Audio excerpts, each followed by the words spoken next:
नवरात्रि शुरू होने से पहले घर से आज ही हटा दें यह तीन चीजें। माता लक्ष्मी होती है क्रोधित, घर में आने लगती है दरिद्रता। तो आइए दोस्तों जानते हैं आज की इस वीडियो में आखिर वह कौन सी तीन चीज हैं जो हमें नवरात्रि शुरू होने से पहले घर से तुरंत ही हटा देनी चाहिए। कि आपको पता ही है कि नवरात्रि के पर्व का इंतजार काफी बेसब्री से पूरे भारत में चल रहा है, क्योंकि इन दिनों में हम माता रानी का स्वागत करते हैं और व्रत रखते हैं। नवरात्रि का महापर्व बहुत ही शुभ और मंगलकारी माना जाता है। नवरात्रि के पूरे 9 दिन गंगाजल की हर एक बूंद की तरह पवित्र माने जाते हैं। ये शुभ समय भक्तों के जीवन में खुशियों की सौगात लेकर आता है। दोस्तों आपको बता दें 2023 में इस साल मां दुर्गा हाथी पर सवार होकर पृथ्वी लोक में पधारेंगी। शास्त्रों में वर्णित तथा मान्यताओं के अनुसार यदि शारदीय नवरात्रि पर यदि मां दुर्गा का आगमन उनकी वाहन सिंह नहीं बल्कि हाथी पर होगा, तो मान्यता है कि मां दुर्गा का हाथी पर सवार होकर आना बहुत ही शुभ और कल्याणकारी माना जाता है। जीवन सुखमय हो जाता है, भक्ति का भरपूर लाभ भक्तजनों को मिलता है। दोस्तों इस बार नवरात्रि पूरे 9 दिनों तक मनाई जाएगी, ना एक भी दिन कम ना ज्यादा, पूरे 9 दिनों तक मनाई जाएगी। मां शेरों वाली की विशेष रूप से पूजा आराधना की जाएगी। शारदीय नवरात्रि का महापर्व भी इस बार 2023 में 15 अक्टूबर दिन से शुरू होकर 23 अक्टूबर सोमवार के दिन समाप्त होंगे। ऐसे में शारदीय नवरात्रि पर मां दुर्गा की कृपा पाने के लिए कलश स्थापना का शुभ मुहूर्त है। 15 अक्टूबर को दिन में 11:44 से दोपहर 12:30 तक कलश स्थापना का शुभ मुहूर्त रहेगा। मुहूर्त में की गई पूजा बहुत ही शुभ मानी जाती है। इससे समस्त देवी देवताओं की कृपा प्राप्त होती है और पूजा पाठ का फल कई लाख गुना प्राप्त होता है। ऐसे में जो नवरात्र आने से पहले घर से ये चीजें हटा देता है, तो उसके घर में मां वैष्णो का होगा आगमन, मां लक्ष्मी का होगा वास, मां शेरों वाली आपकी झोली खुशियों से भर देंगी। इसीलिए नवरात्र आने से पहले घर से ये चीजें फौरन हटा दे। दोस्तों आज हम कुछ ऐसी ही गलतियों के बारे में जानेंगे जो यदि आपके घर में भी होती है तो मां लक्ष्मी कभी नहीं करती ऐसे घर में प्रवेश। फिर चाहे आप कितनी ही पूजा पाठ कर लो, मां लक्ष्मी ऐसे घर में कभी नहीं आती। ऐसे घर से देवी देवता भी सदैव रहती है नाराज। दोस्तों पूरी जानकारी को देखने के लिए इस वीडियो को अंत तक अवश्य देखें। सच्ची श्रद्धा से कमेंट बॉक्स में लिखें हर हर महादेव, ओम नमः शिवाय। महादेव के लिए एक लायक तो बनता है। दोस्तों सबसे पहले नवरात्रि के पहले की मंदिर की अच्छी तरह से साफ सफाई कर लें। मंदिर के अंदर यदि पुरानी मालाएं हैं, टूटी फूटी मूर्तियां हैं, उसके साथ ही खाली माचिस के डिब्बे रखे हुए हैं, तो उन्हें फेंक दें तथा टूटी मूर्ति को किसी नदी में प्रवाहित कर दें। घर में छोटे बच्चों को नवरात्रि का व्रत नहीं रखना चाहिए, इससे उनकी जान को खतरा हो सकता है, क्योंकि इस व्रत में शरीर को अधिक शक्ति की जरूरत होती है। माता शेरोवाली की तस्वीर यदि कांच के फ्रेम की है और वो कांच हल्की सी भी यदि टूटी हुई हो, तो ऐसी कांच को बदल वाले या ऐसी तस्वीर को जल में विसर्जित कर दे। टूटी मूर्ति की पूजा करने से, टूटी तस्वीर की पूजा करने से आपकी वृद्धा व्रत आदि सब टूट जाता है, आपका व्रत खंडित हो जाता है। दोस्तों नवरात्रि के 9 दिन बहुत ही पवित्र होते हैं। नवरात्रि के इन 9 दिनों में आचार विचार और घर को साफ सुथरा और पवित्र रखना अति आवश्यक है। इसीलिए नवरात्रि के 9 दिनों में ब्रह्मचर्य का पालन किया जाता है और तामसिक भोजन ग्रहण नहीं किया जाता। नवरात्रि के 9 दिनों में माता रानी के भक्तों को प्याज, लहसुन, मांस, मदिरा और अंडे से दूर रहना चाहिए। अधिकतर भक्त इन नियमों का पालन भी करते, किंतु वो एक गलती कर बैठते हैं, वो नवरात्रि के 9 दिनों में अपने घर इन चीजों को रख लेते हैं। ऐसा भूल कर भी नहीं करना चाहिए। भागवत पुराण के अनुसार नवरात्रि के 9 दिनों तक माता रानी अपने भक्तों के घर में वास करती है। यदि आप भी चाहते हैं कि माता रानी आपके घर में वास करें, तो आप अपने घर के वातावरण को पवित्र रखें और नवरात्रि शुरू होने से पहले ही अपने घर से प्याज, लहसुन, मीट, अंडा और मदिरा को बाहर निकाल दें। अपने घर साफ रखें। इन वस्तुओं को घर से बाहर निकालने के पश्चात अपने घर में गंगाजल का छिड़काव अवश्य करें। भगवत गीता में भगवान कृष्ण कहते हैं, बगैर गंगाजल छिड़काव कोई भी मंगल कार्य सफल नहीं माना जाता। गंगाजल का छिड़काव स्वयं भगवत गीता में श्री कृष्ण ने बताया था। आपके घर में गंगाजल ना हो तो मार्केट से गौमूत्र ला सकते हैं और गौमूत्र लाकर आप गौमूत्र का अपने घर में छिड़काव करें। बस थोड़ा सा पानी में डाल लें। इससे आपके घर का पवित्र हो जाएगा। घर में मौजूद नेगेटिव ऊर्जा भी नष्ट हो जाएगी और जिस घर में वातावरण पवित्र होता है और आत्म ऊर्जा नहीं होती वहां माता रानी का वार सदैव होता है। नवरात्रि के पहले आप अपने पूरे घर की अच्छी तरह से साफ सफाई कर लें। घर में जो भी फालतू सामान है, फटे पुराने कपड़े, उन्हें बाहर निकाल दें। घर में बेकार पड़ा सामान नेगेटिव ऊर्जा लाता है, इसीलिए गंदगी बिल्कुल भी ना करें। धूप दीप जलाकर को स्वच्छ रखें। दोस्तों, माता के आगमन के लिए घर का दरवाजा अवश्य सजाना चाहिए। इससे माता आकर्षित होती है और घर के द्वार में प्रवेश करती है। माँ के आगमन के लिए द्वार को फूलों से सजाना चाहिए। दोस्तों, कई लोग ऐसे हैं जो माता रानी की चौकी कागज बिछाकर बनाते हैं, जो कि बिल्कुल गलत माना गया है। माता की चौकी के लिए आप नीचे लाल कपड़ा ही बिछाएं। काला कपड़ा और सफेद कपड़ा भूलकर भी नहीं बिछाना चाहिए। ध्यान रखें, कपड़ा नहीं होना चाहिए। दोस्तों, यदि आपके घर में देवी देवताओं की खंडित मूर्तियां या फटा हुआ चित्र यदि हो तो उसे किसी पवित्र नदी में विसर्जित कर दी, क्योंकि ऐसी मूर्तियां और चित्र दुर्भाग्य लाती है। देवी देवताओं की खंडित मूर्ति की पूजन ना करें और ना ही उन्हें घर में रखें, क्योंकि उन्हें घर में रखना बुरा माना जाता है। दोस्तों, वही अधिकतर लोग अपनी छत पर या अपने घर के मुख्य दरवाजे के आसपास कबाड़ इकट्ठा कर देते हैं। ऐसा करना अशुभ माना जाता है। यदि आप अपने घर में घर के मुख्य दरवाजे पर या छत पर या फिर खासकर घर के उत्तर दिशा में कबाड़ इकट्ठा कर दिया है, नवरात्रि शुरू होने से पहले उस कबाड़ को घर से बस यही निकाल दें। दोस्तों, यदि आपके घर कोई भी बंद घड़ी है तो नवरात्रि शुरू होने से पहले उसे अपने घर से हटा दें और नई गाड़ी ले आए या उसकी मरम्मत करवा लें। गली को प्रगति का प्रतीक माना जाता है। बंद घड़ी समय से पीछे चलने वाली हमारी प्रगति में बाधा डालती है, इसीलिए नवरात्रि शुरू होने से पहले ही आप बंद घड़ी को घर से बाहर निकाल दें। दोस्तों, यदि आपके घर के मंदिर में किसी भी तरह का कोई फालतू सामान रखा है, जैसे कि सड़े गले फूल, अगरबत्ती, धूप बत्ती के डिब्बे या माचिस आदि के डिब्बे या कोई भी खाली पैकेट मंदिर में ना रखें, या फिर कोई फटी पुरानी धार्मिक पुस्तक या भगवान की कोई भी पुराने कपड़े जो फट गए या मुकुट माला जो खराब हो गई है, तो उन्हें आप जितना जल्दी हो सके अपने मंदिर से नवरात्रि से पहले आप अपने मंदिर की और मंदिर के आसपास की साफ सफाई अवश्य ही करें, तभी माता रानी की चौकी स्थापित करें। इसके साथ ही आप अपने धन रखने के स्थान की सफाई भी अवश्य करें, क्योंकि नवरात्रि के दौरान माँ लक्ष्मी भी गृह प्रवेश करती है। धन रखने के स्थान पर किसी भी तरह का कोई भी फालतू सामान, टूटा हुआ सामान ना रखे। धन रखने के स्थान को मंदिर की तरह ही साफ रखें। नवरात्रि के दौरान माता रानी की पूजा में कौड़ियों को शामिल करें। माता के साथ साथ रोजाना कौड़ी का भी पूजन करें।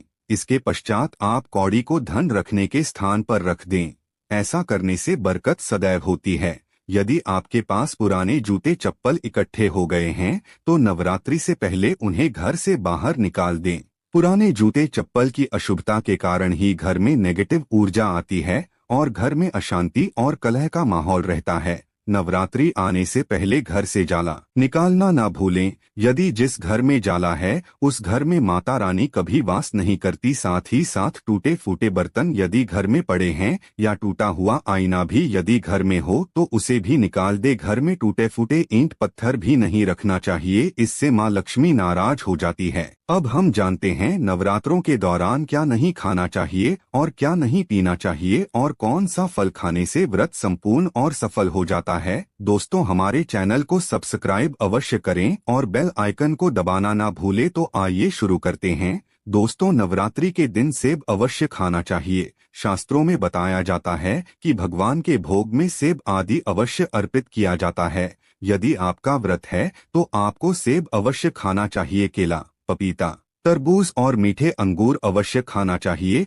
इन फलों से व्रतधारी को शक्ति मिलती है, व्रत संपूर्ण हो जाता है। शास्त्रों में बताया जाता है कि नवरात्रों के दिनों में सीताफल अवश्य खाना। सीताफल खाने से 10 ऐसी बीमारियां हैं जो खत्म हो जाती हैं। माना जाता है कि नवरात्रों के दिनों में सीताफल का घर में प्रवेश होना बड़ा ही शुभ माना गया है। सीताफल खाने से नवरात्रि का व्रत सफल हो जाता है, क्योंकि इसमें माता सीता का आशीर्वाद मिला हुआ होता है। नवरात्रि के दौरान इसे जो भी खाता है उसे दुखों का सामना नहीं करना पड़ता। सीताफल आपको अवश्य खाना चाहिए। दोस्तों, नवरात्रों में व्रतधारी को डब्बा बंद लस्सी, डिब्बा बंद जूस पीना चाहिए। उसमें कई केमिकल मिले होते हैं जिसके कारण आपका व्रत टूट सकता है। जब भी आप फलों का जूस पिए तो याद रखें उसमें नमक ना डालें, नहीं तो ब्लड टूट जाएगा। साथ ही साथ जूस में बर्फ भी नहीं डालना चाहिए। फलों का सादा जूस पीने से व्रत सफल होता है। दोस्तों, नवरात्रि के दौरान सिंघाड़े का आटा या कुट्टू का आटा खाने से पहले ये देख लें कि आटा पुराना नहीं होना चाहिए, क्योंकि पुराने आटे में कीड़े वगैरह बढ़ जाती है। इसके कारण आपका व्रत टूट सकता है, क्योंकि ये छोटे छोटे कीड़े हमें दिखाई नहीं देते और आपके मुंह तक पहुंच जाते हैं। ऐसा आटा खाना मतलब कीड़े मकोड़ों का मांस खाने के बराबर माना गया है।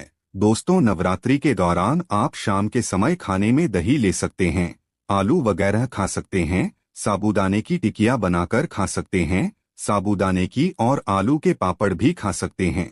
कई सब्जियां तो ऐसी हैं जो नवरात्रि के दौरान भोजन में शामिल, इससे आपको एनर्जी मिलेगी। और नवरात्रि के दौरान आप दूध पी सकते हैं जो आपको ताकत देगा। चाय वगैरह भी पी सकते हैं, किंतु याद रहे उसमें नमक ना डालें। एक बात का ध्यान रहे, व्रतधारी को पेट भर खाना यानी गले तक भोजन नहीं करना चाहिए, नहीं तो व्रत रखने का कोई भी फायदा नहीं होगा। थोड़ा थोड़ा खा सकते हैं। दोस्तों, नवरात्रि के 9 दिन आदि शक्ति माँ दुर्गा को समर्पित होते हैं। नवरात्रि के 9 दिन माता के 9 अलग अलग स्वरूपों का पूजन किया जाता है। नवरात्रि के 9 दिनों में माता रानी को अलग अलग स्वरूप के हिसाब से अलग अलग भोग अर्पित किए जाते हैं। किंतु क्या आप जानते हैं, कुछ ऐसी वस्तु है जिन्हें नवरात्रि के दौरान भूलकर भी माता रानी को अर्पित नहीं करना चाहिए। यदि इन वस्तुओं को आप गलती से भी माता रानी को अर्पित कर देते हैं तो आपको व्रत और पूजन का पूर्ण लाभ नहीं होगा।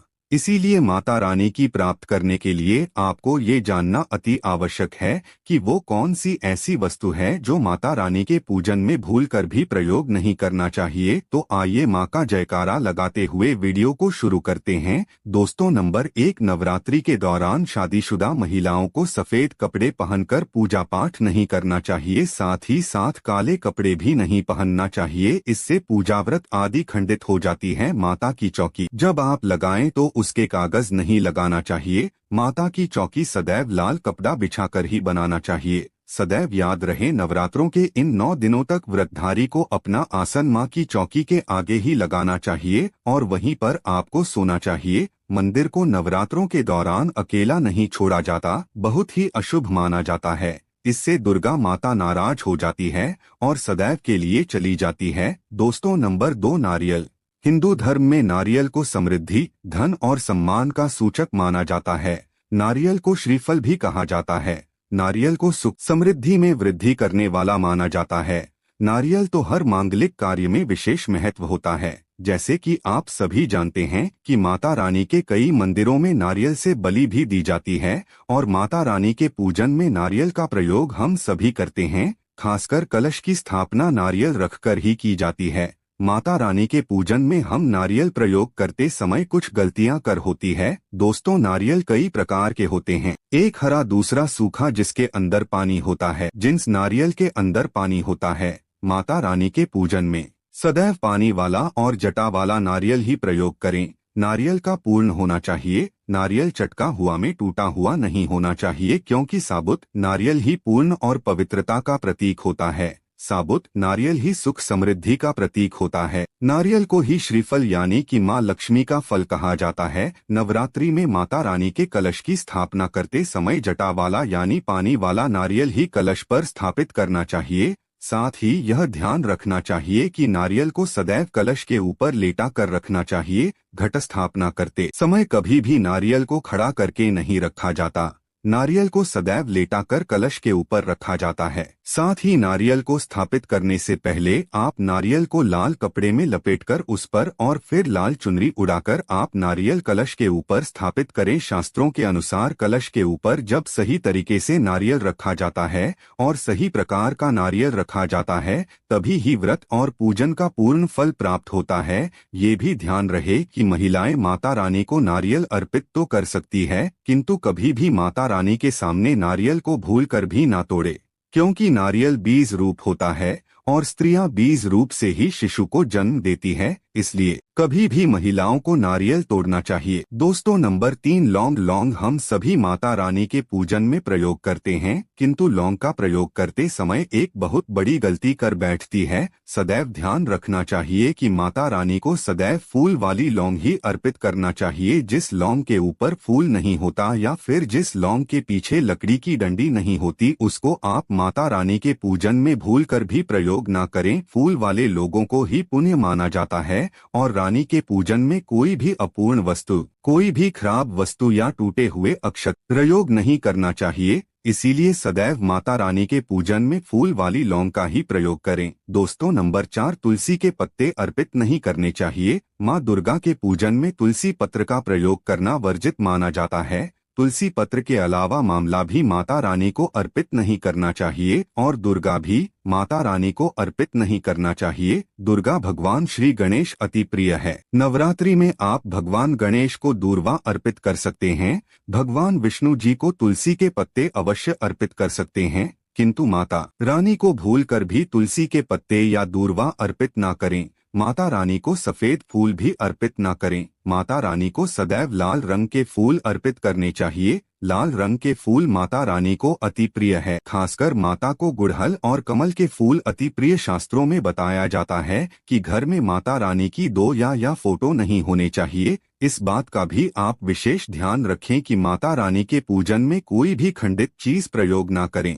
पंडित चीज जैसे कि चटका हुआ या टूटा हुआ दीपक या फिर अटका हुआ कोई बर्तन। साथ ही ये भी ध्यान रहे कि लोहे के और प्लास्टिक के बर्तन आप माता रानी के पूजन में प्रयोग ना करें, क्योंकि प्लास्टिक के चाइनीज बर्तन हड्डियों के पाउडर से मिलकर बनते हैं। ऐसा ना करें। ऐसे बर्तनों को माता रानी के पूजन से सदैव दूर। माता रानी को जो पुष्प अर्पित कर रही है उन्हें सूंघे नहीं सुनते हुए फूल या गिरे हुए फूल या फिर मुरझाए हुए फूल माता को अर्पित ना। दोस्त नवरात्रि के अष्टमी और नवमी तिथि पर कन्या पूजन का विधान है। दोस्तों वीडियो पसंद आई हो तो कमेंट बॉक्स में जय माता दी अवश्य लिखेगा और चैनल को सब्सक्राइब करके बेल आइकन जरूर दबा आएगा, जिससे कि आने वाली वीडियो सबसे पहले देख सके। मिलते हैं अगले वीडियो में। धन्यवाद।